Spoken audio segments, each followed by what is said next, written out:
अंधेरे दिमाग का सच। मुंबई की बारिश सिर्फ सड़कों को नहीं भिगोती, वह कई बार शहर के पुराने जख्म भी धो देती है।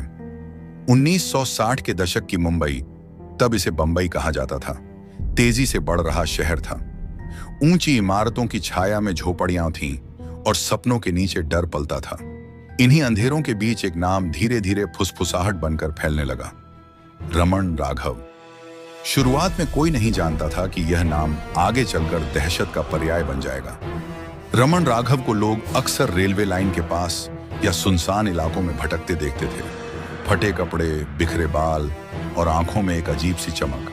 वह ज्यादातर अकेला रहता, खुद से बातें करता और कभी कभी बिना वजह हंस देता। लोग उसे पागल समझते थे और शायद यही उनकी सबसे बड़ी भूल थी। रमन बचपन से ही अलग था। उसके माता पिता बहुत पहले मर चुके थे। रिश्तेदारों ने उसे बोझ समझकर छोड़ दिया। अनाथ होने के बाद उसने सड़कों को ही अपना घर बना लिया। भूख, तिरस्कार और अकेलेपन ने उसके दिमाग में धीरे धीरे झर घोल दिया। पहली हत्या एक रात जब बारिश थम चुकी थी और शहर नींद में था। झोपड़ी बस्ती से चीख सुनाई दी। सुबह एक बूढ़ा आदमी मृत पाया गया। सिर पर भारी चोट थी। पुलिस ने इसे लूट का मामला समझा और फाइल बंद कर दी। लेकिन रमन उस रात बहुत खुश था। उसे लगा जैसे किसी ने उसके भीतर की आवाज को शांत कर दिया हो।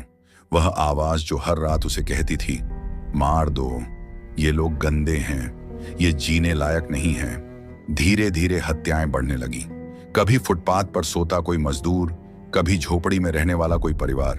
तरीका एक जैसा था, सिर पर भारी वार। हथियार कभी पत्थर, कभी लोहे की रॉड, कभी हथौड़ा। अखबारों में खबरें छपने लगी, रहस्यमयी हत्यारा आजाद घूम रहा है। बंबई में सीरियल किलर। लोग रात में सोने से डरने लगे। झोपड़ियों में दरवाजे बंद रहने लगे। बच्चे रोते थे और माएं उन्हें सीने से लगाकर चुप कराती थीं। रमन खुद को अपराधी नहीं मानता था। उसके हिसाब से वह सफाई कर रहा था। वह मानता था कि कुछ लोग इंसान नहीं, जानवर हैं। उसके दिमाग में यह सब ईश्वर का आदेश था। वह अक्सर दीवारों से बात करता, छायाओं से सवाल पूछता। कभी कभी वह कहता, वो मुझे दिखते हैं, वो मुझे बताते हैं कौन गलत है। डॉक्टर बाद में इसे स्किज़ोफ्रेनिया कहेंगे, लेकिन तब तक बहुत देर हो चुकी थी। पुलिस अफसर इंस्पेक्टर माधव को केस सौंपा गया। अनुभवी अफसर था, लेकिन ऐसा केस उसने पहले कभी नहीं देखा था। न कोई पैटर्न साफ, न कोई गवाह। एक रात उसने कहा, यह आदमी पागल है, लेकिन बेवकूफ नहीं। माधव ने देखा कि सभी हत्याएं गरीब इलाकों में हो रही थीं। उसे लगा हत्यारा वहीं का रहने वाला है, कोई जो इन गलियों में घुल मिल सकता है। एक रात पुलिस को सूचना मिली, एक आदमी हथौड़ा लेकर रेलवे लाइन के पास घूम रहा है। जब पुलिस पहुंची, वह आदमी बिना भागे खड़ा रहा। वह मुस्कुरा रहा था। तुम लोग देर कर गए, उसने कहा। मुझे खुद रुकना था। वह था रमन राघव। थाने में रमन अजीब हरकतें करता रहा। कभी गाने लगता, कभी चुपचाप दीवार को घूरता। जब उससे पूछा गया कि उसने कितनों को मारा, उसने गिनती करने की कोशिश की, फिर हंस पड़ा। बहुत सारे, मैंने उन्हें मुक्त किया। उसकी बातें सुनकर पुलिस सिहर गई।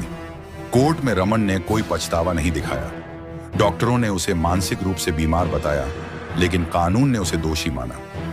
जब जज ने आखिरी सवाल पूछा, तुमने ऐसा क्यों किया?